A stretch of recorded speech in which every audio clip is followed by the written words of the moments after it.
Hey everybody, today I'm sitting down with Gabriel Dunne, an interactive multimedia artist and code wizard who's been a staple of the Bay Area new media art scene for more than a decade. He's one of the original members of the OOOShiny list, a gathering place and discussion forum for some of the most prolific new media artists worldwide. This group is actually how I tapped into our community here in the Bay, and it's one of my favorite resources to find people doing interesting things with technology. I met Gabe through a good friend of mine, Joe T. Dollywall, in 2018, and we connected over our mutual love of interactive art. His interests run the gamut, but he's a very accomplished coder. He worked for Obscura for a couple of years, as well as doing solo and freelance projects. His knowledge of touch designer is deep, and he has a rich portfolio of artworks. Gabriel's a very cool and connected guy, and our conversation is great. Take a listen. I guess we'll start out with how we met each other, which was through Joe T. Yeah. Right? It was like back in 2017. Yeah. What was that? We were working on a project? Was there a pitch or something? Or? No, I think she was just like, hey, you guys are similar people, similar characters working on similar things. Yeah, and that's when I lived right down the street, right? Yeah. Yeah. Absolutely. Yeah. And I came by and you had like, your whole place was like flooded and you're trying to deal with your landlord. Oh man, that was during that period. Yeah. Dude, what a clusterfuck. However, that flood really was we got all brand new hardwood floors and we got a lot of upgrades out of that flood. Yeah. That was a very beneficial flood. But I totally forgot about that. That was 2017. Mm-hmm. But no, I don't think we were working on projects. No. I think it was just like, hey, let's hang out. I don't think we have worked together. I don't think so either. No. We've almost worked together. Almost. Many times. Yeah, a couple That's funny. times. Yeah. That's how it goes, though, man. Uh-huh. You know, you throw like a whole bunch of shit against the wall and see what sticks. Mm-hmm. It's like, okay, well, next pitch. Yeah. So you just moved out to Marin, Uh-huh. and you had a studio down here. I did, yeah. It was down in Emeryville, right? And did it have a name? It was just like we called it studio space. Studio It space. was just like a generic term, but it was a modular studio that was used for all sorts of stuff. Because that was like your de facto gallery. Yeah, we had a gallery. It was also a space that we ran events. I had a music studio in there. I recorded a few albums in there. It was also just a workspace, shared workspace. I always forget that you're a musician. Mm-hmm. You know, I was looking at your bio earlier just to take notes or whatever, and I was noticing that all of your early projects are they're like interactive musical instruments, basically. That's right. Yeah, that's pretty. Yeah, music is I would say my core art that's closest to my heart. Like that's if I were to, that's really actually what I'm focusing on this year mostly. My eyes are tired. Yeah, that makes sense, man. I think that the more I stare at LEDs, the more I hate LEDs. I'm just last year at the burn, I was just like, or not last year, the year before, I was just like, you know what? If I never saw another LED in my life, that would be totally fine. Mm-hmm. But yeah, I mean, you gotta switch it up every once in a while. Yeah, I mean, I think that switching it up is I consider myself a generalist, so I'm always really switching it up. I'm always connecting the dots between two things, or multiple things. Yeah. So, even if I were to be, making, say, visual art, I would always be linking it to some other sense or some other way of making.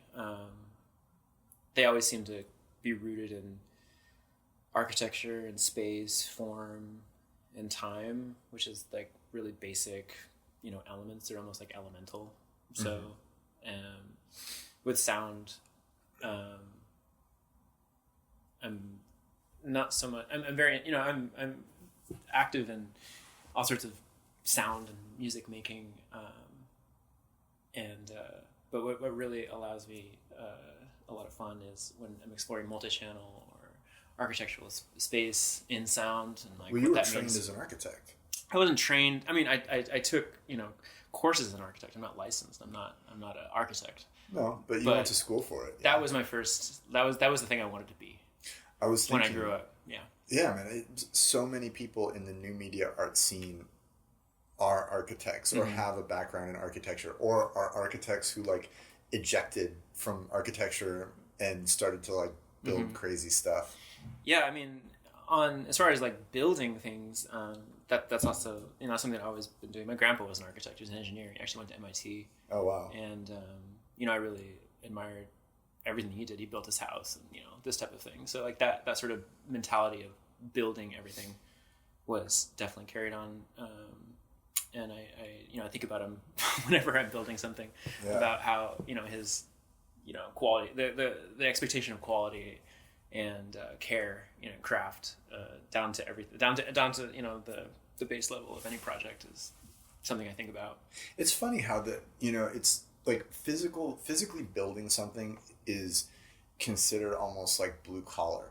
However, it's so satisfying. There's like two phases to the work that we do. It's like there's design and engineering, and then there's building it.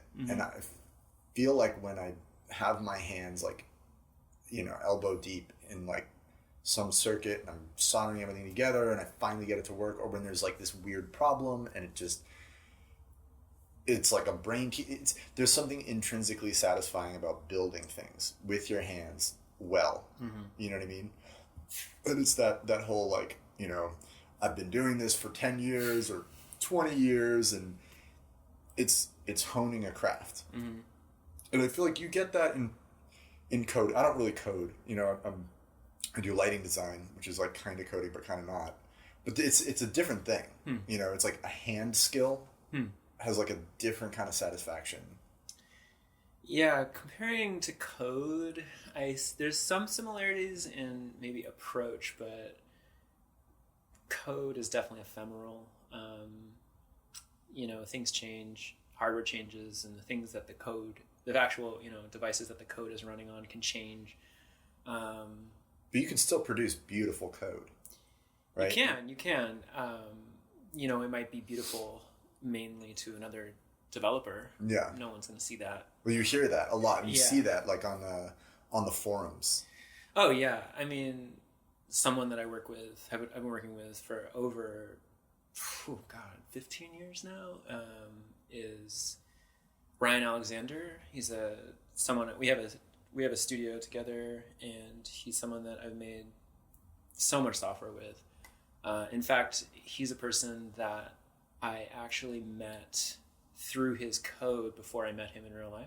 Yeah. So, and his approach is very eclectic. He's an artist. He's does things in a way that are very, it's an original way of working, and not classically computer science trained.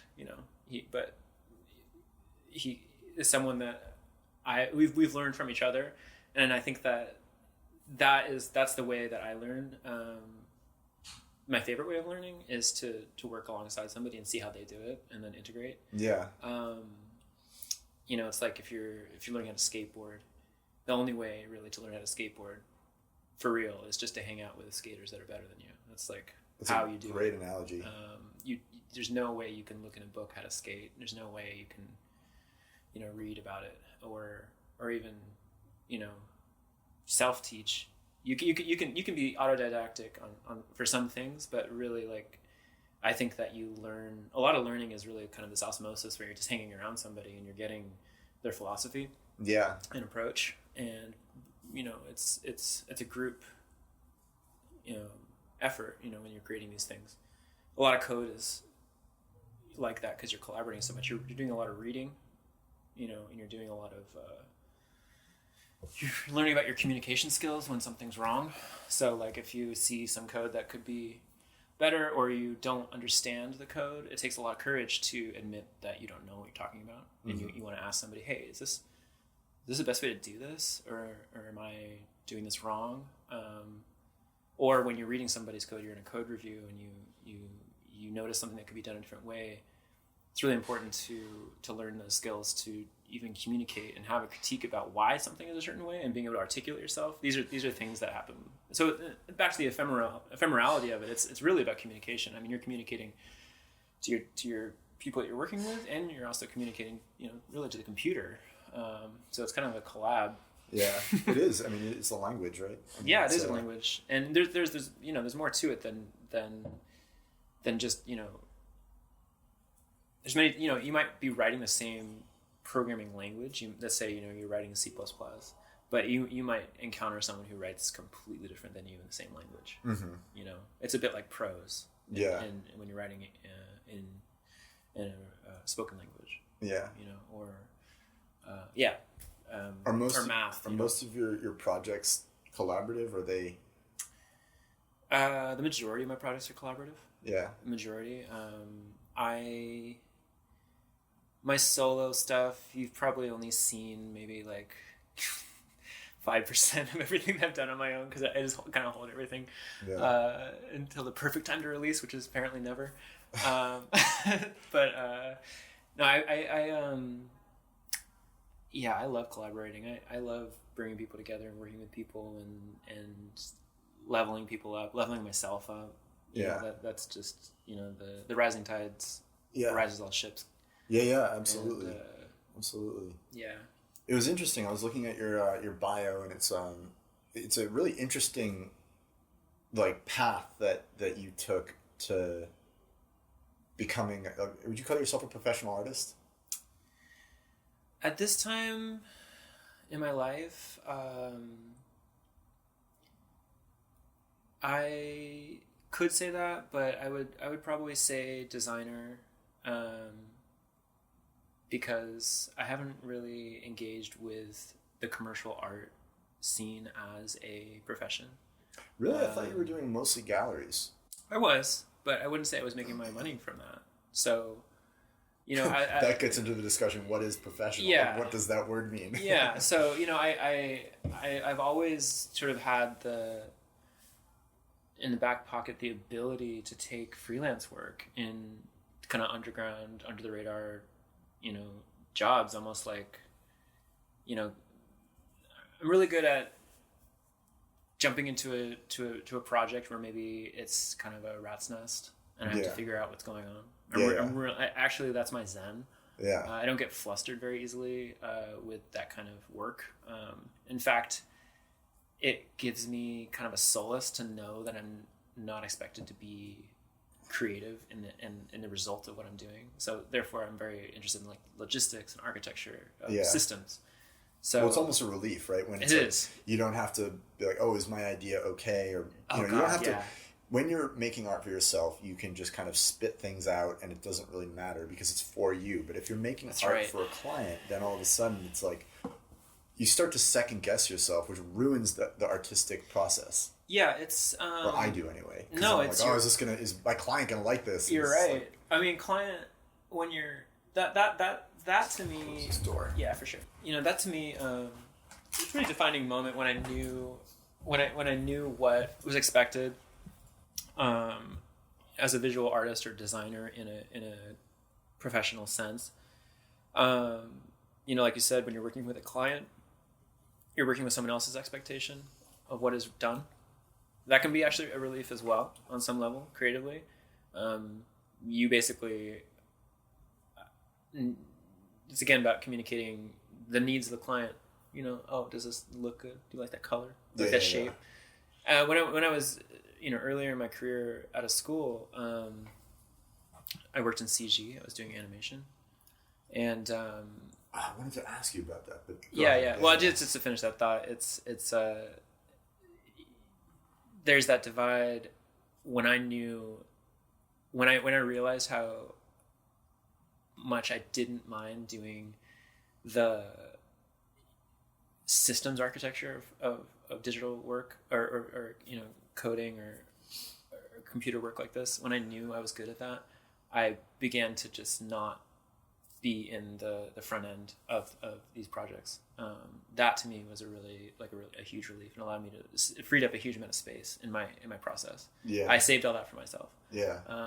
And then, I kind of like my chops got good at, I databases, networking, any sort of infrastructure or installation were kind of like that was I could handle that, systems architecture. So see, I understand what you're saying because I also, we do a lot of like technical work where we're implementing somebody else's vision, mm-hmm. right? And it's clear cut because it either works or it doesn't. And the object of the game is to make it function. Yeah. And that's a lot easier and less objective. There's a lot less objectivity. Yeah, it either works or it I mean, if it doesn't work, you got more work to do. Right, exactly. But it doesn't necessarily need to look to the client, they don't know.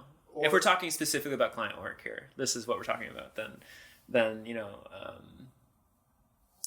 you can go back and forth with revisions, for endlessly with the front.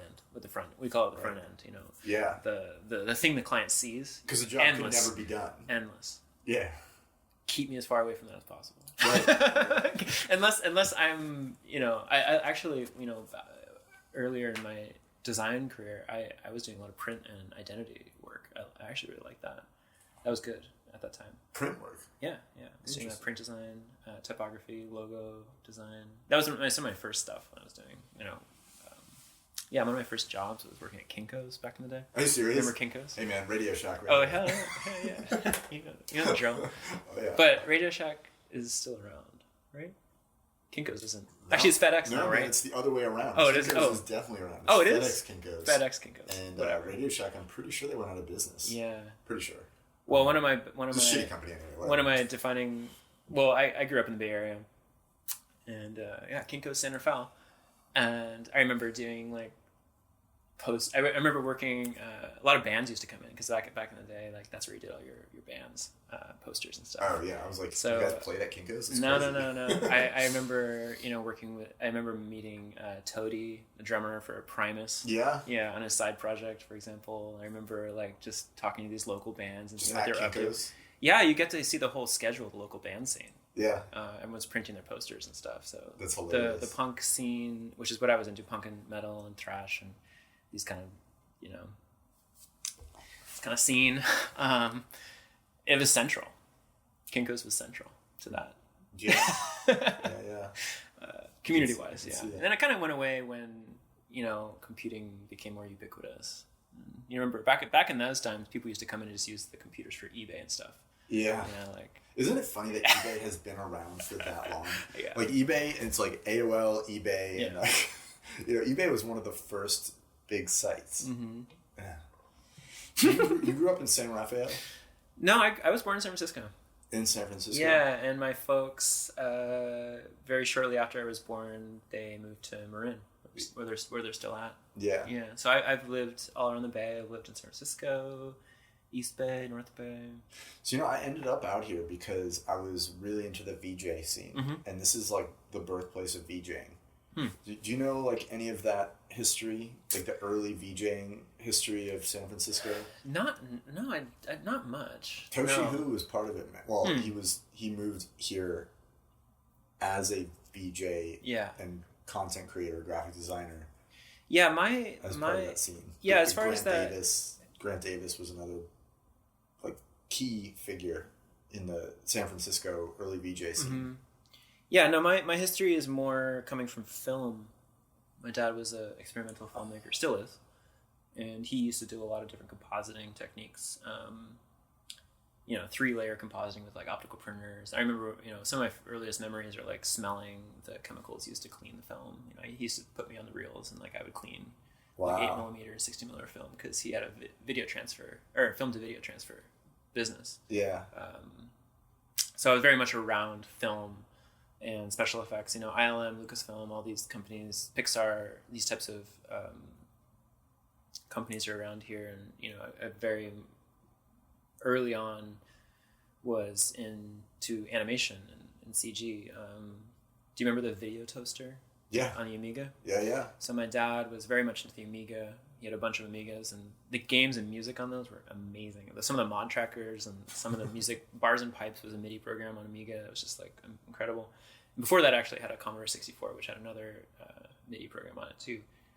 And used to hook up like synthesizers to the Commodore 64 and like kind of play music. That's so OG. Brothers. Yeah, I love that stuff. So music and very much like I have to give a lot of credit or all the credit to my dad for exposing me and influencing my philosophy when it comes to computing, especially around the Amiga and the Commodore, which the approach of computing with those computers was about creativity. It was about breaking it, about doing things with it and making a result happen, making a creative result happen, be it an animation, music, a still frame, or, I was using animation programs like Deluxe Paint. And is that where you learned to code? Yeah, definitely. Yeah, there was a game creator in BASIC called Amos 3D, which is a video game creator. And that was really fun. I started poking around at demos. It comes with a bunch of small little demos that I could just like change a few variables here and there and see what happened. Yeah. At my school, they had an old Mac with the turtle graph. Where you're kind of like you're telling the turtle to move around like a plotter. I remember that. My dad had an old digitizer, which is actually these days you would just say it's a digital camera, but it was a digitizer where you had to stay really still. It's kind of like it would do a line scan of the scene. Man, that's like early photography, right? Well, it's digital, but yeah, no, I mean it's similar. Yeah, similar. So, but with the video toaster, the thing that really blew off the doors for me was Lightwave 3D, which was that 3D CG animation software, which is still around. Yeah, I was just gonna say, I think I know it as a piece of software, but I didn't know I had its origins on the video toaster. Yeah, it came with the video toaster. It was bundled with it. What did you do with that? 3D animation. I just learned modeling. Learned all about there was new technology that was coming out, NURBS, by Ed Catmull and that whole crew with Pixar. All this new technology was happening with modeling, subdivision surfaces. Early 2000s or late 90s? Late 90s. Yeah. And so I would make animations, and my dad was really helpful and influential with that. We would set it to music, and then I would learn how to export it and submit it to film festivals or animation festivals, and try to like get people to see my stuff, whatever it was. I don't remember what I was making. Well, I mean, some of it was like, there's like a displacement mapped canyon, and there's something flying through it, like a view moving through the canyon or something like that. And it's set to music. 3D generated terrains, man. Oh yeah, it's like that's like the mainstay. And then just following what film was doing at the time, James Cameron's Abyss was a big moment. Seeing like what was happening with CG, it's like, oh my god. Oh, the water creature? Yeah. It's like, oh my god, they're doing CG in movies. Like this. Like, and then Terminator 2 was huge. As far as that was kind of that was 1991, I believe. I was gonna say, because they were doing CG animation, or at least computer graphics in movies back in the 80s. Absolutely. But to have that accessibility as a kid, was just like, I was 13, 14 doing this, and I was like, oh my gosh, I can do this. I mean, granted, the renders took like 8 hours a frame. Sure. But and they're like 640, 480. That's what taught me patience. Like for me, that's it's like cooking. It's like baking. Right. I was like, got a render in the oven. Well, it also changes the whole artistic process, because instead of now everything's real time. So it's like you see it, you can change it on the fly. It's almost like digital photography, where it's a different art form than it used to be when you had to develop your film.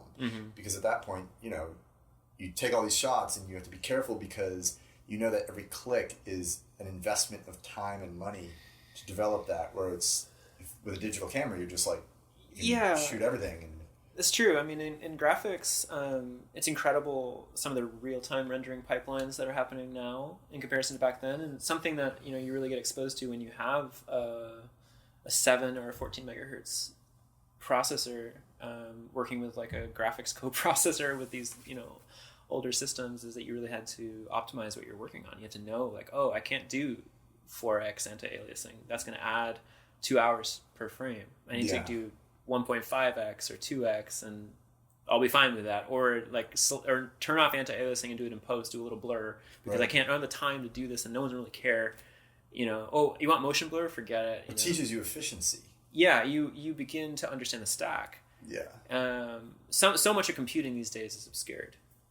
And I think it's black boxed. So it's because the evolution of computing is like an iterative process, and the further away you get from the base of the mountain, the less you need to see what's down there. But yeah, real-time rendering now is crazy. It's like everything's a game engine. The systems that we use to do pixel and projection mapping, it's like a game engine. You know, you just make things and play with particle effects, and it all happens in real time. Lighting, it's incredible. Yeah. If only. Now the impetus is to make good stuff. You have no limits. You really don't have any limitations hardware wise. Just make the good stuff. You got it. You got everything.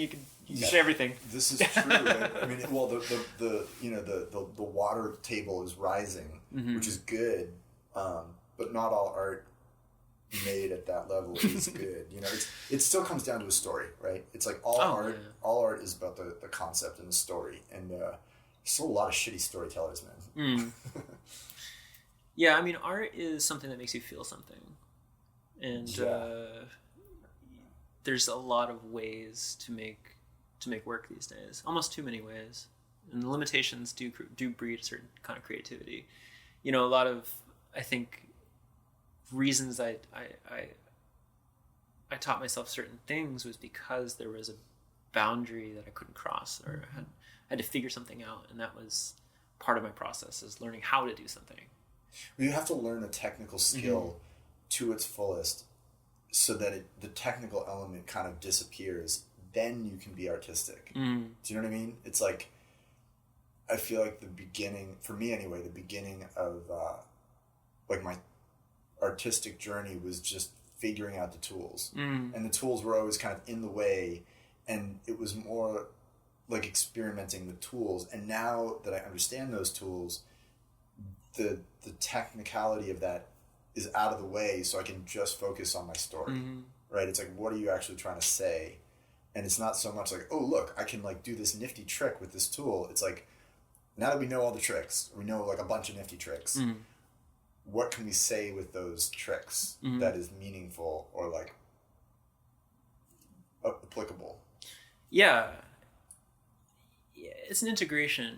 I mean, knowledge is largely, there's a quantifiable, you can quantify knowledge as like a list of things you might know, but real knowledge is when you can integrate these things and know when to not do something.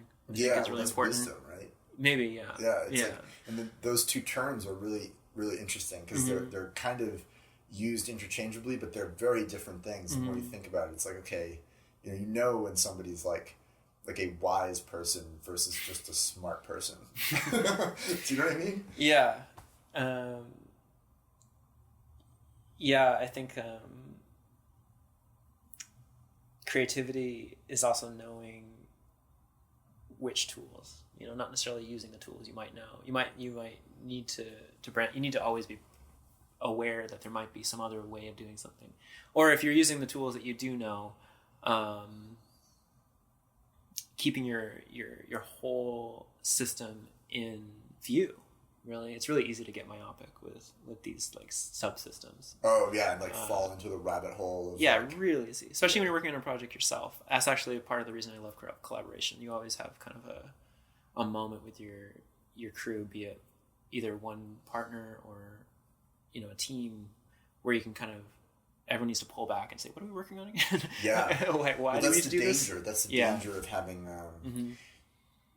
I think that's a metaphor for actually where we're at as a world, too. Yeah, it is. I feel like now, I don't know if it's my maturity level or where I am in my career, or if it's where I am physically in the Bay Area, but I found that when I was back east, the digital artists that I met were much more prone to be stuck in that rabbit hole of like, oh, look what I can do with Max MSP. And it's like, oh, that's a really nifty trick, but it looks like, it doesn't look good. You know what I mean? Yeah. I feel like out here, there's a lot more artists who are actually making beautiful things with these, like yourself, you're a prime example of somebody who is very much into the touch designer. That is like, you are the live and breathe touch designer. Maybe, but lately. Well, you're a power user of touch designer, but you still keep the high level focus, and I think that I see that way more now than I did. And I don't know if that's because the people, like, these tools are maturing, so the people who are using them are maturing as well, and it's just like, here we are now in our 30s, and it's like, we're not like 21 just discovering this like enormous toolbox anymore. Yeah. Well, it's kind of like, let's say you have a saw and you're in a wood shop. It's like, wow, you're making a lot of cuts there, dude. Yeah. Great. Yeah. Where's your one cut that you need to make? Right. Just make one cut. Right. Well, see, that's where measure mastery of the art. Right. It's about nuance and subtlety, Mm-hmm. right? Mm-hmm. So it's like the mark of a good artist is not necessarily an artist who like uses all the paint on all the places, but it's the artist who is making subtle, careful brushstrokes where they need to be made. And I, for me, I see that like I am a light artist, and I see shitty lighting design everywhere I go. I'm just like, you don't need to use all the lights all the time and all the colors. It's like, what are you trying to say? And if that's the, Yeah, I mean, you mentioned Touch Designer, and that software is really special because it when I learned about it, I was working at Obscura Digital at the time, and Mary Frank was someone who turned me on to that. Oh, she's a badass. Yeah. Man. I want to do a episode with her too. Definitely. She really turned me on to that software. A lot of the work I was doing with real-time graphics was based on either kind of bespoke OpenGL toolkits that I was kind of mashing together from various people or projects, or there's always processing, and then Touch Designer to me is taking care of a lot of the stuff that's really, really hard, which is like multi-channel video displays. I don't want to have to program that. Like, why am I programming that? Right. Input and output. And any sort of like basic texturing or video playback. I don't want to program a video player anymore. I don't need to. If you have something like Touch Designer, just, plug it in. At the time, when I first learned Touch Designer, I actually didn't learn it as a high-end or a top-level user, like top-down, like using all the nodes and these types of things. I was actually learning Touch Designer because I had to write custom plugins for it. So once Oh, interesting. So you were creating nodes for Touch. That was the first thing I did. And so it actually gave me a exposure to basically how Touch was interacting with itself. And I learned a lot that way too. It was like, oh, okay. We're passing stuff through and modifying it and sending it out, and that's easy. Yeah. Great. I don't have to write that again. And then, it saves me a lot of space in my process to not have to write like functional code.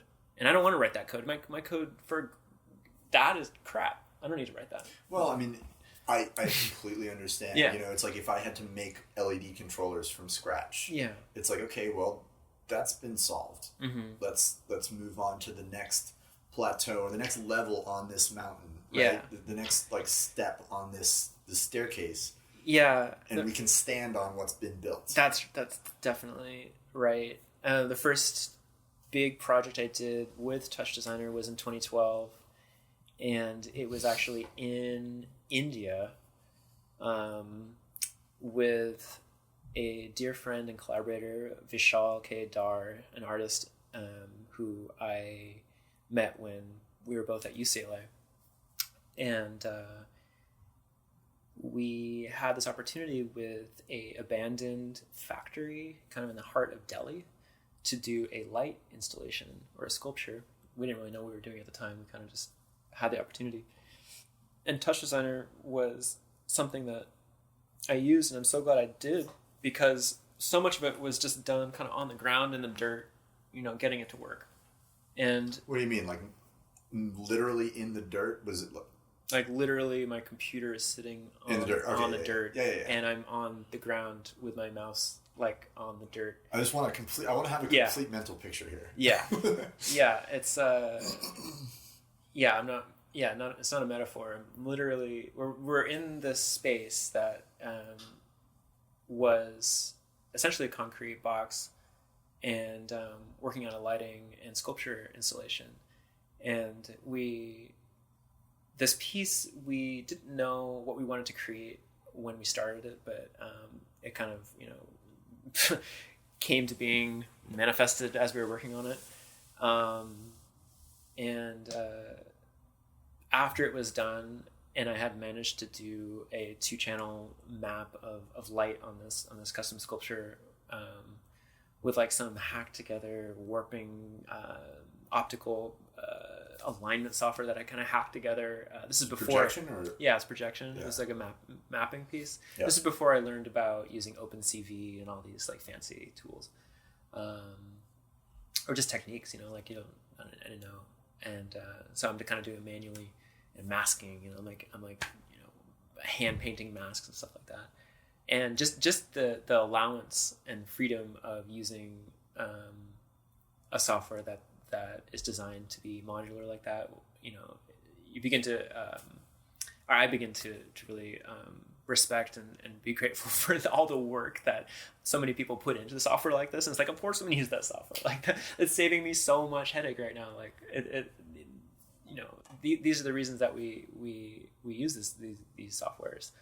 We don't need to be spending our time designing that kind of software. We want to be working using it. You have to understand how it works, yeah, and how it's built, and then once you understand, then it's just another tool to allow you to focus on the art that what you're trying to say. Mm-hmm. And it's cool to see Touch Designer mature into, like, there are careers in Touch Designer programming now. There are. I mean, some of my friends are in the process of learning Touch Designer. My younger friends, not necessarily just younger friends. Some of my friends are transitioning into that world because there's opportunities to work for companies who want Touch Designer developers. Yeah, I've used it in really crazy ways. I did an art piece or a performance piece with my good friend Colin Miller. We did an audiovisual performance, and we developed a physics engine based on a NVIDIA GPU accelerated engine using as many particles as I could do. And what I wanted to do was sonify basically the intersections of these particles with shapes. Oh, cool. So we're going backwards. We're making a synthesizer out of graphics, right?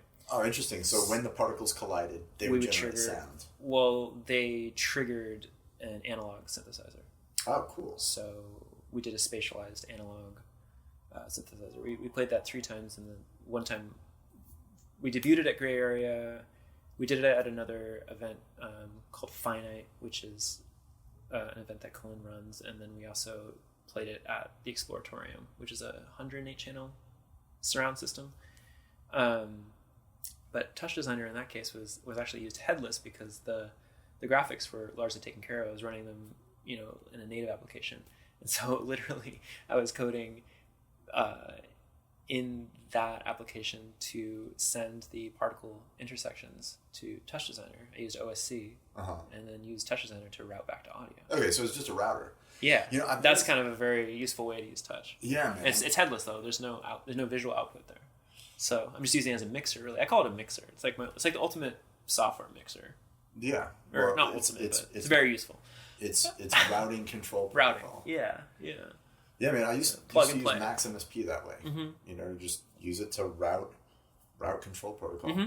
There was this group called Control Freaks, right, back in the day, and when I was doing concert touring, they would have these little Mac Mini boxes, and they had developed a Max MSP patch that was like a protocol Swiss Army knife, and it would allow video playback units to talk to the lighting console, and the lighting console to talk to pyro, triggering machines, and it was like a hub for control protocol, and that's how I discovered Max MSP, and I was just like, oh wow, this is super super cool. This allows all machines to talk to all other machines. Yeah, and so I wasn't using it for like graphics or lighting or anything. I was just using it for control protocol. Yeah.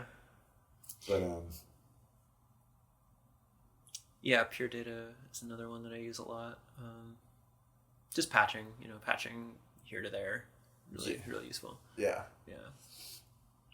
So you used to work for what was the company in LA that you worked for? It's like a motion graphics company. Yeah, they were called Motion Theory at the time, and I believe the company morphed into what's called Murata these days.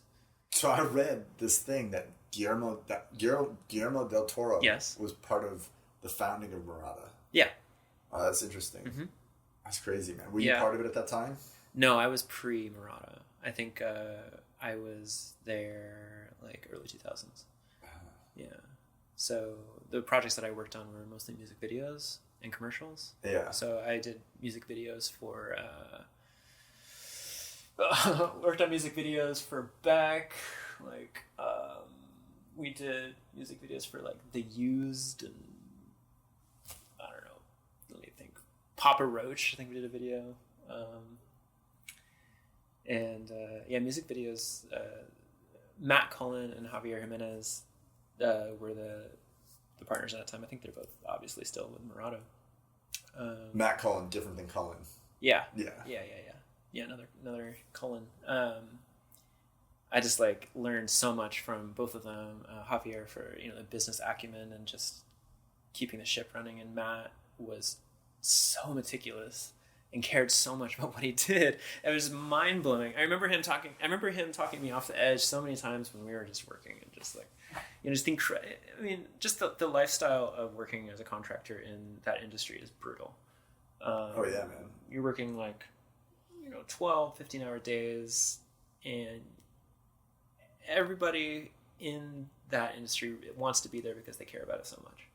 And Matt was just like, he proved it. Mm-hmm. Like, full on 100% super positive. Like, you still in touch with him? I haven't talked to him in a little bit. I should say hi. Yeah, man. It's funny because when I moved to California, I moved to LA, and I moved to LA through Velo Verkhaus. You know him? Mm-mm. He is a VJ, but he's a VJ, but his thing is he actually has like a motion graphics house, right? And that's what he does. He does like touring visuals. Mm-hmm. And I worked in his studio for like a little while. Mm-hmm. And same deal. It's just like crazy hours, super dedication. Yeah. I don't know. I like the vibe up here much better, personally. In the Bay? Oh yeah, absolutely. Yeah. It's like New York. I love to visit. Wouldn't want to live there. Yeah. Personally. Oh yeah. I mean, I won't get into the comparisons. I mean, I'm rooted here in the Bay, but I love visiting all my friends and family in LA. When I can.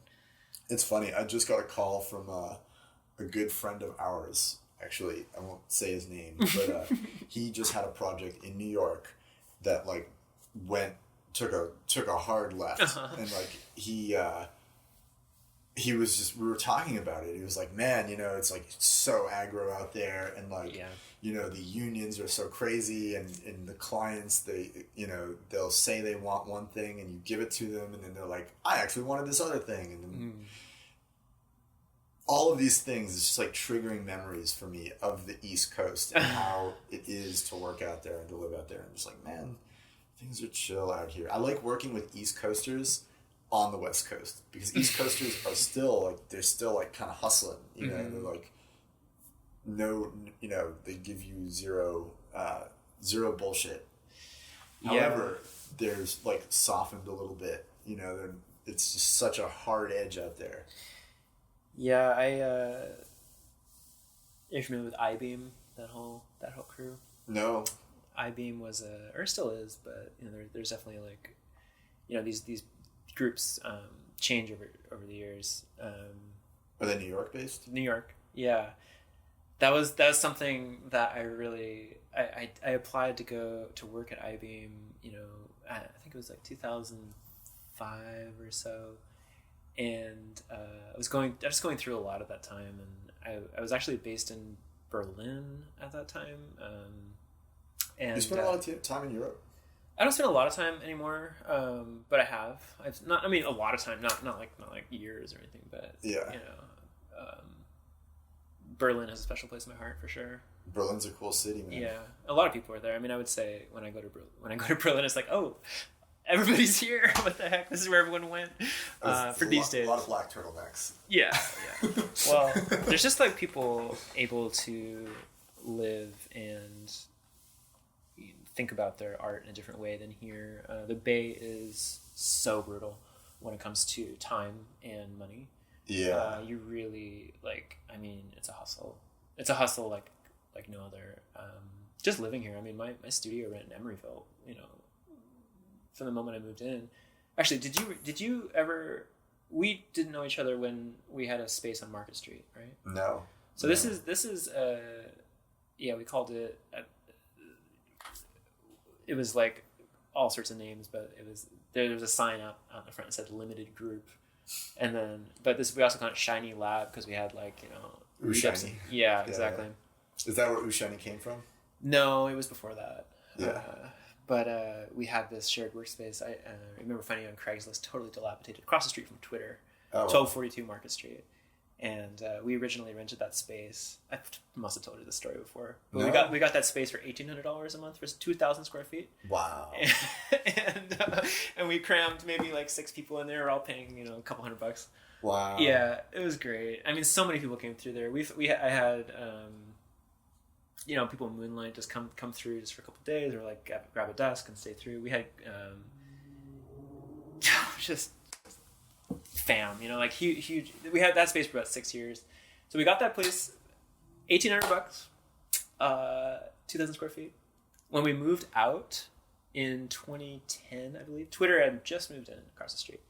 Guess how much the rent was? Just guess. 5,000. 8,000. No, split the difference. 6,000. Yeah, they wanted 6,600. Damn, man. Yeah, and it's like, okay, all right, we're out. Bye. This whole place costs less than that. Yeah. I feel like the labs is a very similar vibe where it's just like, it's cheap, it's comfortable, and it's the hub of a community. Yes. Yeah. Well, it's amazing. I think that was a real big feeling. The uprooted feeling is something that's really common when you talk to anybody who's been through a collective space in the Bay. Yeah. Just getting completely wrecked. I mean, it's not specific to the Bay, but just being uprooted is a really common feeling that we have here. And there's the disdain toward obviously the blanket term tech community and just real estate in general. So that, going back to the hustle of time and money that's really the hardest battle for the Bay. It goes without saying. This is almost like old news. If you're in the Bay, like, this conversation is just like boring at this point. Well, no, but I haven't talked to anybody else about that on this podcast, and it's a really important topic. It's because it affects everyone. It's almost like we've all had the same experience, so it's almost like there's no need to talk about it because we know. It's like, yeah, of course we all feel uprooted. Like, how else would you feel? But it's like people outside the Bay. I think that this is a very unique. I know it's happening in New York, kind of. Yeah. But, LA's got a lot of space, so it's happening there, but maybe in a less intense way. Things happen so fast here because we have such a small area to deal with. So. Right. Well, I feel like LA is also on the upswing. It is, yeah. It's interesting to see which cities are various areas of LA. I mean, you can start looking at certain areas and be like, oh, wow, okay, Culver City's. Well, look what happened to downtown. And then also Silicon Beach, and we got all the tech down there. Yeah. What are they calling the whole the streaming thing? They call it FANG. Hear this term? FANG? FANG. No. So FANG is like Facebook, Amazon, Netflix, Google. Huh. Talking about how these tech companies have so much capital and power to rent out the production studios just on like a basis that doesn't require them to care about schedule. They just sort of blanket the schedule, so it makes it much harder for smaller production groups to like even get studio time. Wow. Yeah. So there's down in LA. Down in LA, yeah. Oh, that's interesting. So like there's an influx of that's how that's a big change in what tech is doing. I mean, Google, aka YouTube, Alphabet, whatever you want to call it. A lot of production, a lot of production happening, especially and Netflix and Amazon. They all have their own production. It's really crazy. Like, I mean, to use overused term, like late stage capitalism, to be to observe what's happening. You know, these companies have become the de facto governments in a way. They provide a lot of the same services that governments did provide. They're definitely like such a huge financial force. It's almost like the weather. You know what I mean? They're like, it's a force of nature. Mm-hmm. And they arguably don't even really have that tight control. I mean, there's so many people working for those groups. It's not like this one monolithic thing. It's just like a ton of managers and sub-managers and, you know, people they all have their own agendas and they're all kind of their own personalities. So my experience working with Google has been just incredibly like boring and conservative company. Do you know what I mean? Like when I do work for Google, I feel the pushback against doing things that are new or different. Yeah. That big corporate resistance to doing anything cool.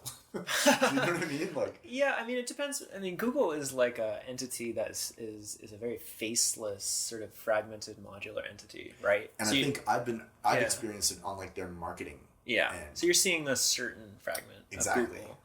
Their architectural thing, we're doing a project for them now, which is like this big chandelier thing in their new campus, and that's awesome. Mm-hmm. And they're like, yeah, we want, you know, we showed them some cool new tech, and they're like, yeah, we want that. Mm-hmm. Like, I have friends in the securities area of Google, and it's just like fascinating. Yeah. So like some teams are just like amazing, and you know, a lot of the engineering teams are, but you know, as a company, I can understand that. I mean, the size of Google and also the way Google operates. And when we say Google these days, I mean, are we talking about Alphabet? I think we're talking about Alphabet, though. I mean, Google is. I mean, what is Google? What is Google? It's an advertising company. We have to be really careful about this. Like, right. This is not. You know, Google might have been something else when it was building itself. I worked at Google, actually. I worked in Google in 2000 for less than 8 months when I came back up to the Bay from Los Angeles. Google must have been like an amazing. I mean, I'm sure it still is an amazing. Oh, there's people, amazing talent. I mean, incredible talent. Any of these companies have incredible talent. I mean, holy cow, Facebook, incredible talent in Facebook. Whether or not these companies allow this talent to flourish in a way that's positive for the rest of us, well, to be seen. It's interesting to watch people's posts about you know, every time there's a job opening at Facebook or Google on the OOOShiny list, everybody's like, oh, the picketing. Oh my God, yeah, man, people are up in arms about it. It's crazy. Yeah, I think that's coming from a certain amount of that is contentious. Like I think that's a huge amount of there's a lot to unpack there. It is a privilege to work at a company like that. Of course. And to deny anybody that privilege to work there, you got to check yourself to deny someone else to that if you have an option to work at Facebook and pull into 220 and you're not going to take that job. I mean that. If you have a family to feed or a life to support, that's a job. I mean, it's so hard to make a living outside of those businesses in the Bay Area. It's really hard. You know, I don't know how you have kids here. It's like my brother has a kid. I don't know how he does it. It's like, less and less people are having kids. Yeah. I know, man. It's an oddity. It's like you see a child, you're like, man, you better put a leash on that thing. I think there's leash laws in the city. Yeah, what's that? Oh, it's my kid. Yeah. Yeah. No, it's too bad, really. I mean, I think it's not a very family oriented space. You know, if you expand outside of the city, you go into East Bay, Berkeley. But there are definitely pockets. Yeah. You know, so you definitely go to pockets. You're like, oh yeah, there's tons of kids here. But yeah, my parents were much more carefree, and they grew up. They were here at that time. Yeah, it's like the great squeezing, man. This is like a really interesting time. It's like you look at the level of the water level of currency is just dropping. You know, it's squeezing everybody into more tight circumstances. But it's cool to travel. You know, it's like. I love my ideal situation would be to travel for 6 months, to really be like multinational, so, you know, post-national. Yeah, I mean the question of air travel comes into play, of course. It's so cheap, though. It is, in the grand scheme of things. Yes. If depending on what work you do and what projects you're doing, I see more and more people doing that. More and more people who are taking jobs all over the world and including their air travel as a small percentage of their project budget. It's like, okay, yeah, great. I'll go and work in Cape Town for 3 months. And then that flight is just going to be a line item in the project. So it's almost like the internet has democratized being able to connect with projects all over the place. Because, what is a project but somebody who has a need somewhere else or anywhere? And then if you have a matching skill set, then you're no less qualified than anybody else just because you live in a certain area necessarily. It's shrunken the world in a way. I think the thing that I was thinking about in terms of air travel, though, is just like resources. Oh my God. It's that's a huge big problem. Yeah, big question. Or not even a question. It's reality of expending time traveling, of course, but there's also the pollution and all this. But we were talking about the impact on the climate. So my question is the things that we do to survive, right? In that, like the things that we do to make a living, to express ourselves creatively, to live a fulfilling life, these support mechanisms, right? Those support mechanisms are dirty because of the system that we live in. And there's arguments to say that by abstaining from these things, right? Like if you as an individual completely stop traveling by air, that will probably do nothing in the grand scheme of things, because there is an ever increasing portion of people on the planet who are able to afford air travel. So where one person stops on conscientious grounds, 10 more people start because it's cheaper. And I think that there's a societal shift that has to happen and will be forced to happen, where these systems change, right? Because we can have, we could have clean air travel, right? I mean, you could make a battery powered plane. I mean, you could, right? I mean, it's physically possible. You can't make a jet with batteries, but you can definitely make it with sources of renewable fuel, right? So like green fuel, that's biofuel. So that's a way that you could create a fleet of aircraft that was not spewing additional carbon into the atmosphere. So those systems need to change, right? The same way that plastics could be created in a way that's biodegradable. And yes, everybody should try to use as few single-use plastics as possible, but that is not going to solve the problem. What's going to solve the problem is a change in the industrial base that changes the way that these plastics are manufactured.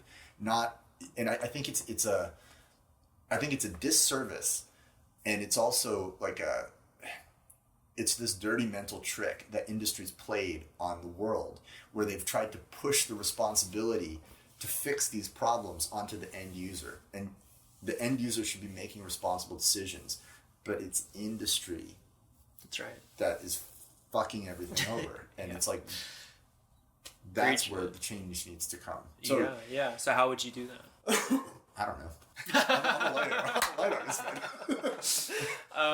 Single-use plastics. I've thought a lot about this. I mean, straight up banning them would be one option, but I think heavily taxing them. I mean, like when we talk about like microplastics.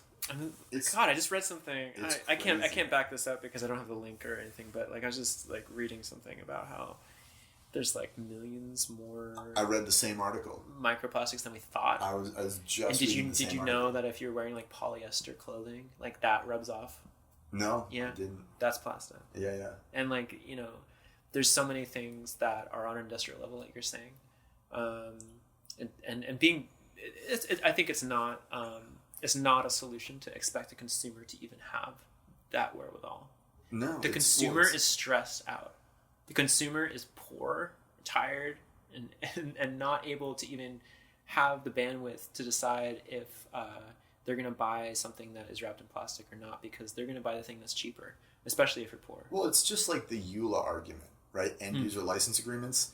It's like, we're going to use Facebook and we're going to click yes, right? On the do you agree to this? You know what I mean? It's, you use these free softwares, you use the products that are presented to you that are in front of your face, like most people. And to expect most people to educate themselves on every topic that they interact with in the world is unrealistic. And we're headed towards like an inflection point where it's like I'm an optimist. I think that shit will go seriously sideways. It already is. We're sideways. Yeah, and shit will get worse. Yeah, and I believe that will create the impetus for people to wake up and really create these changes, the fundamental changes that are gonna make our situation improve. Because we'll be forced to. Yeah, I don't know if you knew this, but I was working on some supply chain, industrial manufacturing stuff for the last 10 years, like kind of like outside of the art world and the music world, as a project we were doing, a origami based paper packaging solution. Cool. And we were working with a large tech company to replace a lot of the styrofoam, which was banned in San Francisco. Oh my god, I can't believe it took so long to do that. But polystyrene, expanded polystyrene. That shit is so nasty. It's awful. Like the fact that we use that. I mean, it's a cheapness thing, right? Yeah. So but it also gets into your food. It's just gross, man. Oh yeah. Like the endocrine disruptors that it just like leaches into everything. When you burn it. Oh my god. Well, that's then it's dioxins. Yeah, it's toxic. So we were working on a replacement out of paper, which is biodegradable. Yeah. And the project was fascinating because here we have a huge global system. Basically, when we're looking at a supply chain system, it's possibly one of like the most opaque and insurmountable systems that we have. I wish there was more people looking at those systems and coming up with solutions around those systems, because those are the really inferior old school technologies. They're giant ships, man. They take so long. Yeah. Slow. One thing that I'm really I'm like steering this car all over the place. Sorry about that. That's what this is all about. So one thing I really am interested in. One thing lately I've been interested in is this concept of deep time and time beyond our own lifetimes. Right. I'm sorry. What? Deep time. It's time beyond our own lifetimes. Yeah. We can think, what we're doing tomorrow, what we're doing next week, maybe what we're doing next year. 5 years starts to become a little stressful. 10 years, we don't know. Especially in the Bay Area, you're like, Salesforce is going to be, never mind. But anyway, when we look at these issues, generations have to solve these problems. I don't think it can be solved in one single generation. Maybe. If we look at like accelerated things, I think that's like one of the fundamental flaws of humanity, right? Is that we think in like these generational chunks of time. Well, contemporary humanity, if you look at like older historic sites, like have you ever heard of Chaco Canyon down? Okay, yes. So when we start talking about these places, you realize that these are built over about 6 or 7 generations. I know it's a different time. I know it's a different space. But these are still humans doing this, I think, right? No, that's actually a great point. People can have that focus. Yeah. What does it take to focus that many generations? We've got landlords these days, and we've got rentier capitalism. Right. So I think that is a huge component. I'm really interested to see where Berlin is going to go with that the freeze that they're doing. I mean, I wish I knew. Are they doing a rent freeze? I think there's something happening in Berlin where they're freezing a rent. Oh, thank God, because you can see Berlin going the same way as the Bay. Yeah, Tesla's opening a factory there, actually. Are they? Yeah. Interesting. So we're seeing, and that's great though. That's production. I mean, that's fabrication. Yeah. So when we displace communities due to, really landlording, how can we change that? I mean, that system is really the root of what the phenomena of displacement. Mm-hmm. Right? It comes it's down a to huge part. The landlording system. Yeah, and we look at things that enable that, like Airbnb and Peerspace and these types. Oh man, Airbnb has been like a fucking. It's crazy to go all over the world and to see how Airbnb affects and I'm rented communities. And I've been in a position of being a landlord in the sense that I've never owned property, but I've been in a situation where I'm, for example, in my certain workspaces that I've managed, dealt with tenant-landlord relationship. Yeah, me too. You begin to look at just the numbers. It's very easy to fall into saying, "Oh, we're gonna raise that rent on next month because we just gotta make a little more money here." It's totally easy. Look at we're charging underneath the standard rate. It's like once you begin prioritizing income with rent, you dehumanize. You become the tenant becomes part of the financial equation, not a person anymore. Right. So that's this is where it's at. I mean, landlords are just they got the money sign emoji face, especially in the Bay. Yeah. Or no, excuse me, the tongue. What's the one with the money coming out the tongue face with the money? That one. Yeah, that's like.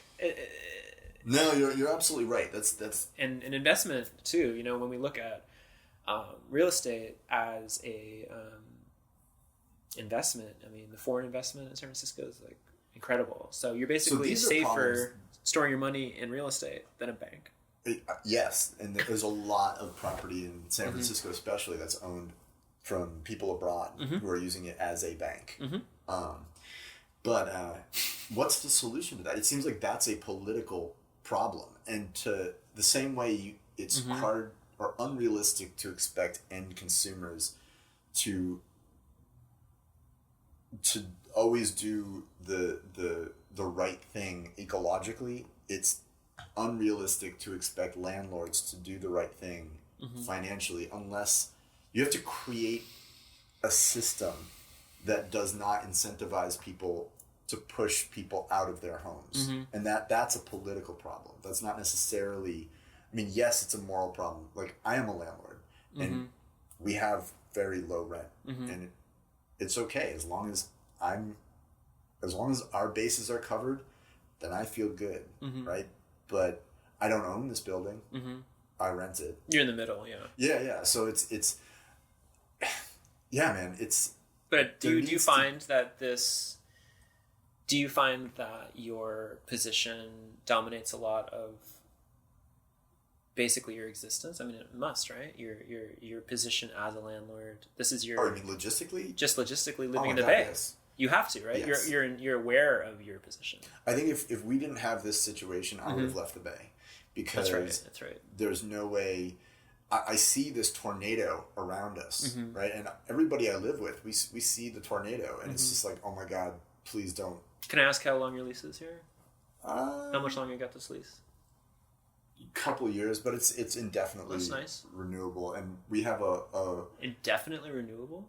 You have that in writing? No, just kidding. I mean, we have an agreement with with the owner of the building where we have it increases by said number of hundreds of dollars per year, and that's nice. Very realistic. So you have an amicable relationship with we have a great relationship with that's good. That's good. Yeah. And this is a freestanding building. You don't have other tenants in this building. It's just you guys. This building is attached. Next door is a catering company, and then surrounding us is Bayer Pharmaceuticals, and our landlord owns those buildings. Wow. I don't know what he's doing with those. I'm sure that making money. Yeah. I'm sure. I mean, I feel like we're kind of like his pet artists. Do you know what I mean? Yeah. Like he's stoked. he's stoked that we're doing well, and Good. it has been a huge factor in allowing us to grow and exist. And yeah, it's fortunate you have that relationship. Dealing with a tyrannical landlord is one of the worst experiences. Your whole existence gets ripped out, from underneath you. Yeah. And then you're having to deal with, the transient nature of the Bay. Is that what happened to you guys in the city? We were preparing for it. I mean, it was inevitable. Mm-hmm. It wasn't some illusion. Once Twitter came in, I was like, there goes the neighborhood. Right. Once you start seeing people walk around with their like tan leather shoes and like tucked in shirts, you're like, okay, it's over. Yeah, man. The sign, the writing on the wall. It's over. Once the. What's interesting about that neighborhood though is just how downtown San Francisco, the homeless and street population, I would say, is way more volatile, gotten worse. It's awful. I mean, you don't have to live in San Francisco to see that, man. It is crazy.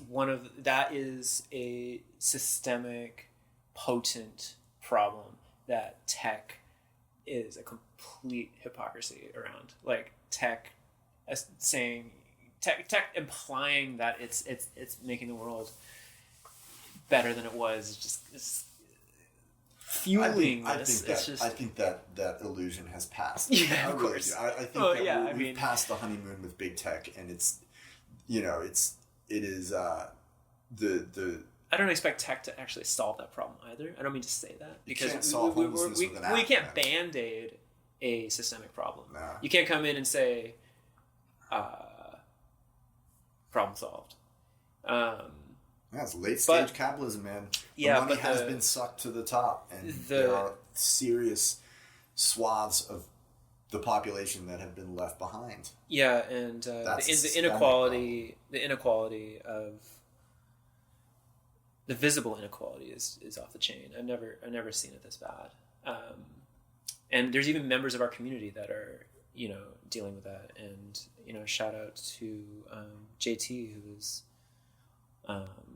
hopefully she's getting a new housing situation, but she's stuck in that homeless situation as we speak. I've never met beneath her.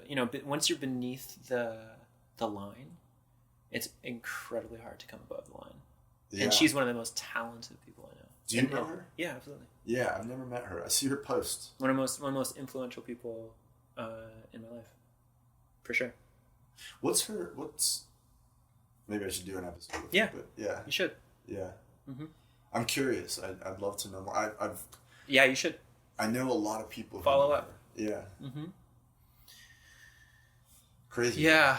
So I see that, and it's a deep wound to San Francisco and California, and just a deep sadness that I feel gets exacerbated by a visible inequality, and it's not a future that I want or that we want to see, which is empty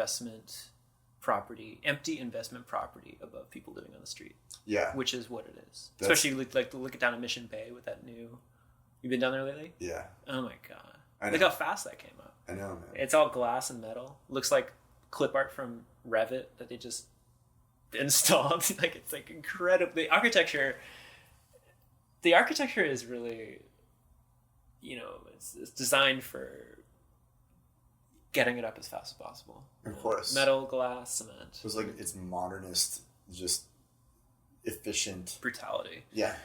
Yeah, it's crazy, man. And that's a really interesting way to look at it. Empty investment properties above people living in the street. And that is what big parts of San Francisco look like. And I think that's a systemic problem. Oh, and we have our community who are rent control trapped too. So they have spots in SF. Yeah. They've been there for maybe 9 years, and they can't move within the city anymore because they're in rent control. So they're used to paying a certain rate. So they're stuck too. Right. So they have to stay, or move out. basically. Get out of the city. What do you think about rent control? Oh, gosh. I mean, it works for, for communities, but once you begin to have these situations where certain parts of the neighborhood are not rent control or based on a certain date, I don't necessarily think that rent control in the end at this time is helpful, because people, like I said, you could create this problem of people getting stuck. Mm-hmm. But at the same time, it's like when I was in Emeryville with no rent control, it was like all I wanted. I was like, I can't do this. When I get the 10% increase in rent, I was like, oh my God, they can do this. Yeah. Well, 10%, that's not even that bad. Seriously, man. Dang. You know the Vulcan? Yeah. You know the Vulcan? Yeah. They're scrambling for rent control because the Vulcan's being bought. It's being sold by their current, and they're just like, man, can you imagine that? The Vulcan is like, for people who don't know, the Vulcan is a warehouse in East Oakland that houses probably 200 artists, and it's almost exclusively artists, and it's been around since like the 80s, right? It's for a long time. People have lived there for like 30 years, and they're all looking at eviction based on increased rent. Right. And it's just like, fuck, man. If the Vulcan goes... What are they going to do? Well, I don't know. Are they they're just fighting? Well, they're fighting it. Yeah, there's a lawsuit, and they're fighting the good fight. It's SWAT. I mean, it's the thing is, dude. If it gets sold and it gets turned into like upscale apartments or whatever, then East Oakland, man. Yeah, in the heart of like by NIMBY. It's like it's crazy to go to West Oakland and see. Yeah, West Oakland's amazing. It's almost like amazing. Like when saltwater and freshwater collide, you can see the difference in the streams. It's like getting off the BART in West Oakland. It's like you've got like all the tech workers from San Francisco flowing into their MIC condos, and then it's West Oakland. It's like the heart of Black culture in the Bay Area. Black Panthers, and it's got such a rich history, and it's just like, what the fuck is going on, man? I think that's the root of a lot of people are moving out of the Bay, and if I think about it, it's I don't want to be in the Bay permanently forever. I want to be like, I want to have like one foot in the Bay. It's a great place to be and have a business, but it's also like there's just some really weird, glaring like problems. It's like, okay, it's a grinder. What are we doing about this? Yeah, witnessing change in the Bay is amazing. I mean, the speed at which things happen is the most incredible thing. Yeah. It moves faster than I would say. For people in our industry, the new media industry, there's a lot of opportunity here. There's a lot of companies that are willing to fund cool projects and cool ideas. Really, it's like here, you got like New York, Chicago, you've got like Leviathan in Chicago, they're doing cool stuff.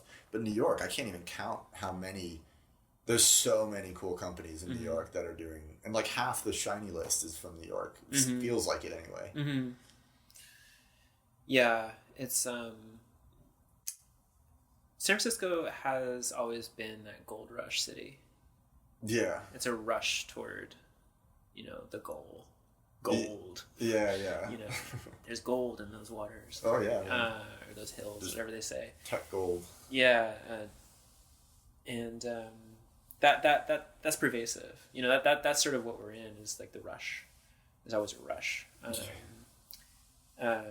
So we see the city change constantly. 90s, 2000s, 10s. Was it like this in the first tech boom? I was not necessarily as close to it at that time. I was more, tied to the music scene at that time. I was witnessing tech, but you were here in. I was here. Yeah, I was here. I got here at in the trough between the two tech booms. Yeah, that was when I kind of I came really as an adult, started living here in the mid to late 2000s. So like after 2006 is when I really, so kind of like pre financial crisis, and then into the financial crisis, and then out. So we were kind of in the lower. Yeah, I got here in like 2010. Yeah. 2011. So yeah, you remember when Market Street was kind of this like dead zone. Yeah. And that right around then it was starting to pick up a little. And there were a ton of cool artists in the city, man. The city was where it was at for for a couple years. Yeah. That's when I got here. It was I was just like, well, there you go. You've been here long enough to see how fast things can change. Oh my God. That's something that, that very few cities go through, is that speed of change in so little time. It's almost like hold on, because you're just going to get like swept. Yeah. It was around that time that I was working with Gray Area. And that felt really great, because it was like, okay, finally we can we have a home. You founded Gray Area. No, Josette is the founder of Gray Area, but you were a partner? We were the first artist in residence. So we were part of the group that started that space in the Tenderloin. We were on 15 Taylor Street, right across from the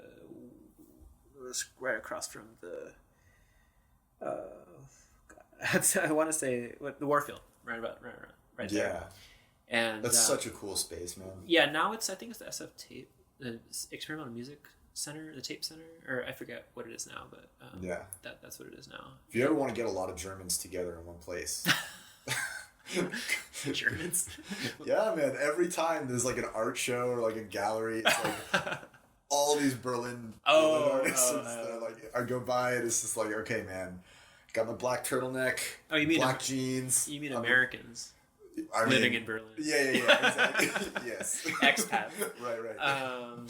Those are special times. I mean, that whole community is very dear to me. And it's a cool scene. Yeah. Joe T is the one who introduced me to that. I didn't even know. Yeah. Like, I didn't know anything about that. And then started hanging out with Joe T, and she was taking me to like art shows there. Mm-hmm. That was cool. Yeah, I met Joe T. It was at some meetup, I think. It was an OOOShiny meetup at... it's just some random office somewhere, some tech office. And we met. It's like, hey... when are we doing another OOOShiny meetup? I don't know. We don't have a space, but you should do host it here. Just to say, hey, come over. I mean, you I'm should host down. it. Yeah, do it. Waiting for the leader. No. The founder. No. That's the thing. There's nothing. It's like leading. Yeah, it's interesting. I mean, I'm just teasing. Yeah, I get it. I totally. I mean, it's such a beautiful community, man. It's definitely it's something that's just kind of grown on its own, and it's due to sort of the quality of people on the list. Yeah, and it's incredible. It's key, fantastic. It's like, I mean, the people on that list. I'm blown away by people on that list. Anytime I have a problem, I'm just like, hey. Yeah, what's going on? It's yep, incredible. I hope to see that list grow in. We see it. We're seeing it growing. We're witnessing it growing. In ways, in maturity. It seems it's like over 1,000 members. Is it? Yeah. I mean, it's. I don't know who's on that list anymore. I mean, I'll be honest. I don't think anybody does. There's no list. No. There's no list of the list. No, list. Yeah. And also people's interests change. Yeah. So, that list started actually around processing. Ryan and Mike and Robert Hodgen and, the people living in the Bay, Tom Carden, JT, we were all around the Bay at that time, and it was just a little Google group. And I was like, hey, let's get together and hang out. And it was kind of just to get us together in person. That's really what it was about. Yeah. And creating a space in person to kind of talk about what we're working on in a very open and safe way. It's like a show and tell, about, man, right? It's like a step along the path to meeting in person. That's right. It was like facilitating an in-person meeting. Yeah. It was never really about an online thing. These days, though, we're so all over the globe. There's no No, it's hard. When we say community, when we say community, I consider all new media arts as my community. You know, like I do. We were talking about that earlier. How like you need, you know, as social animals, we need to have that sense of community. Well, now it's like your community is like the type of interest group, you know, the people that subscribe to the same interest group that you do. It's very online based. Most of my friends, anyway. And like for me, it's new media arts, light art. Yeah. You know, those are the kind, like whenever I go overseas, I try and find those people. You know, that's what this podcast is about, is trying to talk to those people. Yeah. It's like we speak a common language, right? Yeah, I see. Yeah. Yeah, I'm always trying to find an edge that I didn't peer over before. Yeah. And for me, you know, like I said, I've been, you know, involved in music for a long, long time. Various types of music, but as far as my own practice, when I am around musicians, especially electronic musicians who have been doing it for a long time, and there's that feeling I get when I witness the genius of somebody in their art form, and I'm like, I have no idea what they're doing. Like I can't even piece together, and I don't necessarily want to figure it out, but I know that there is a creative and artistic prowess that's being displayed here, and it's affecting me, and I want to just be around it, like that. And so seeking those. It's the wizards, man. Yeah, it's the wizard phenomena. Absolutely. So it's all about what we do, what all of us in this community, we try and make these little like magical experiences where people who view it can't quite figure out how it's being done, because that it's like the magic of being a wizard, right? And there's such an allure to that. You know? I mean, magic is a big part of working with technology. To say that it's actually logic is it might be a way, like a logic gate, for example, on a technical level can be described as such. But when we talk about electricity and movement when we talk about the whole stack, to me it's magic, especially when we talk about expression. Technology advanced, and what was that quote? Technology sufficiently advanced is indistinguishable from magic. I think that everybody who's like a real new media arts enthusiast is trying to create that magical experience. That's the art, right? Yeah. Well, and that comes back to me saying about systems engineering. You know, being knowledgeable about, as a generalist, a full stack system is like ingredients for an experience, and being familiar with all these things doesn't mean that I'm necessarily I don't consider myself in any way the best at any of these situations, but I know a lot and enough to know that if I did have a problem in a certain area, I know exactly who to talk to. Man, that's how I found success my entire life. It's like, I'm good. I go deep in a certain, like a couple areas, but really it's just understanding how things generally work. Yeah. Being a generalist. Yeah, a generalist, and also striving for, you know, there's a lot of, you know, when in any sort of technical field, there's a little competition. You know, like, oh, someone knows, I know, you know, someone knows something and they might hold it over you, or these types of competitive natures, which is just inherent. I don't find that but too much. No, and I avoid that. And I think actively avoiding that is kind of key as well. Yeah. You get a lot more by humbly admitting how little you know. Yeah. Especially in programming or any of these tech things, because you don't know anything. I'm sorry. Like, no one knows anything about this stuff. You might think you're a programmer, but oh my God, like, you're always going to meet someone who's 10 light years ahead of you, and when I say ahead, it's not like a linear scale. It's just more about like having their own experience, their own trials and tribulations, like you were saying, having, you know, your finely tuned like clusterfuck detector. You know, like you know, like knowing that when you're entering into a new project, like how big of a clusterfuck is this going to be, right? And just preparing yourself for that. Yep. And maybe like, there's a loss of innocence, there's a loss of naivete, that you may have gone through to get there because you've been burned a million times. Right. So that in itself is extremely valuable to have, and I always like thinking of my good friend David when he's talking about working on projects, because he's always talking about like a heist.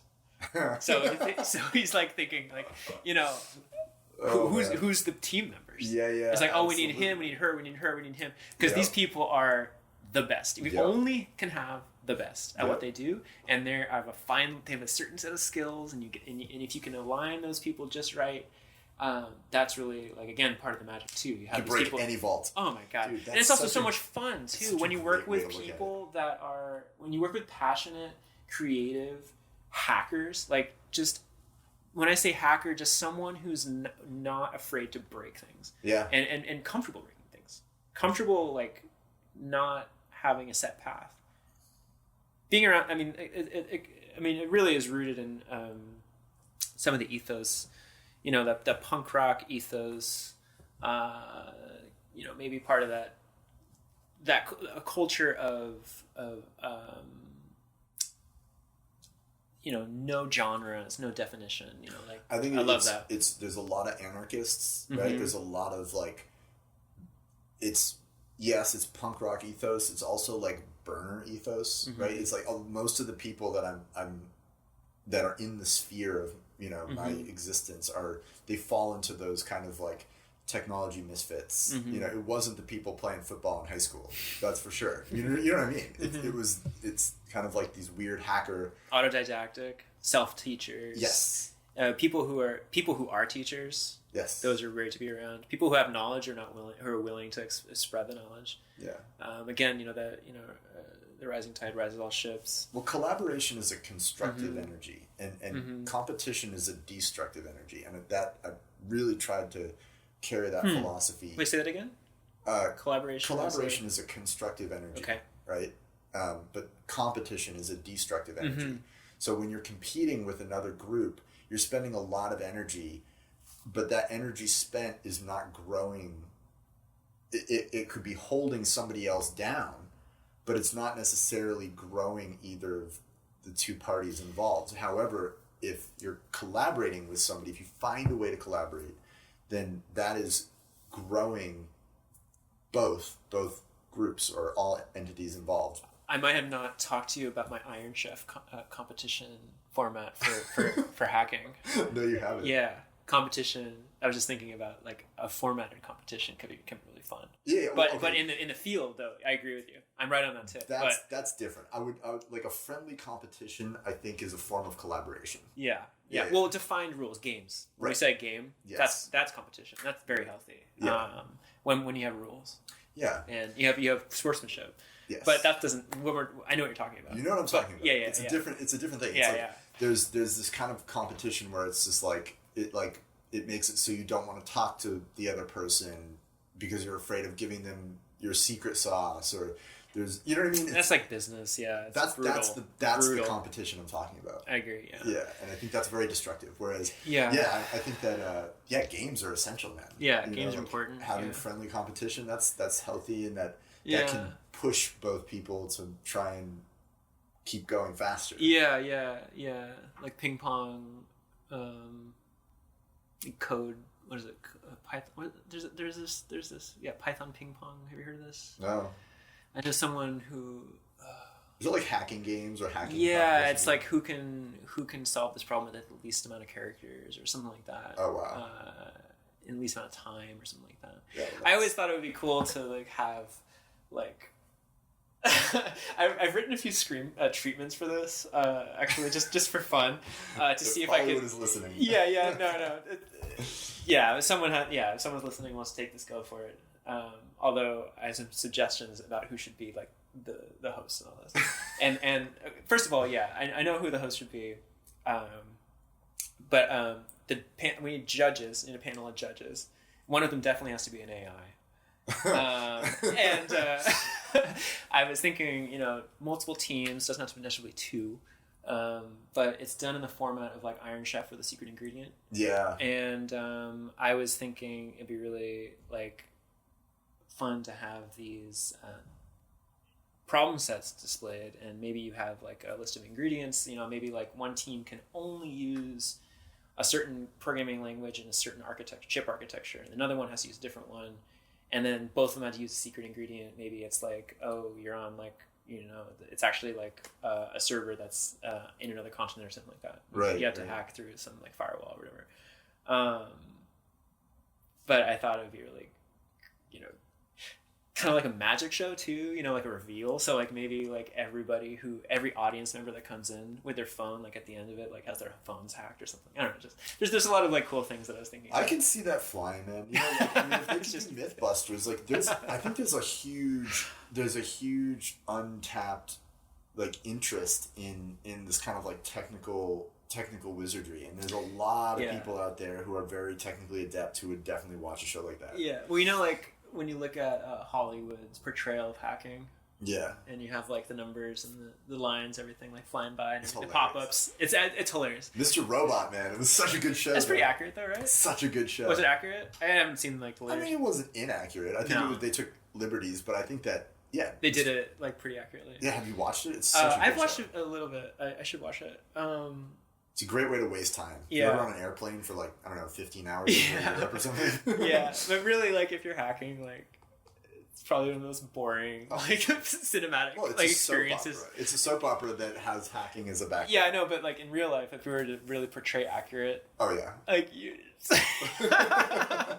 we just see like basically the terminal, maybe like, you know, HTOP, and you got some like netstat thing going. Or, I don't know what you're hacking. I don't know, tell me. Oh, you know what it is? Characters. No, it's calling up the customer service thing and saying like, hey, I'm calling on behalf of this executive, and I've lost my password. Could you just reset the password? Well, they call that social engineering. That's right. Right? That's legit hacking. Yeah, that's like the most legit hacking. I was just going to say, man, that's how most real easy. hacks really, no. you know, it's like spear phishing. Yeah. Is social engineering. It's like, hey, yeah.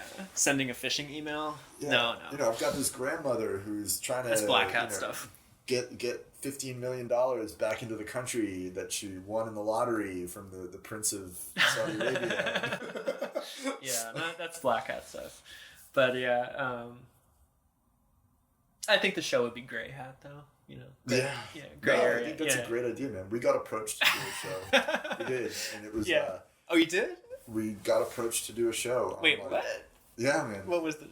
It was like a reality style TV show, and they were going to come in and feed us challenges. Really? Yeah. And we ended up turning it down, man. Oh. Like after going through the whole process of like, you know, meeting with the guys and blah, blah, blah, it just became abundantly clear that like that would literally become our lives for the next, like, we would not be a technology company anymore. Well, right? We would be like... Visually, you would be one of them. Yeah, we would be like a TV... entertainment company. Yeah, exactly. Or not even a company anymore. You're not a company. Just a bunch of characters on a TV show. It's yeah. Like, we talked about it as a group, we were like, you know... And there was no guarantee that it was actually going to go through. You're like, well, we're doing it. No, I'm kidding. Pitching it to the networks or whatever. It's just like, I can't imagine. You know what though? That's definitely something I couldn't really see happening in the Bay too easily. What's that? Like a reality show like that. Well, MythBusters was in the Bay. Oh, that's true, but that's true. You're right. Yeah. But not this type of like living in the house, Big Brother kind of. Oh. Jersey Shore meets. I don't know, man. There's a lot of co-living situations in the Bay. It's God. I think everybody I know has basically given up on the idea. Well, who watches TV anymore anyway? I guess that's the other thing. Who's going to watch the show? Who's the audience? This is absolutely... it's like the last gasp of like the television medium. That's right. So where are you at with time on this thing? How long have we been talking? About 2 hours. No way. Yeah. Oh my God. We should probably wrap it. Okay.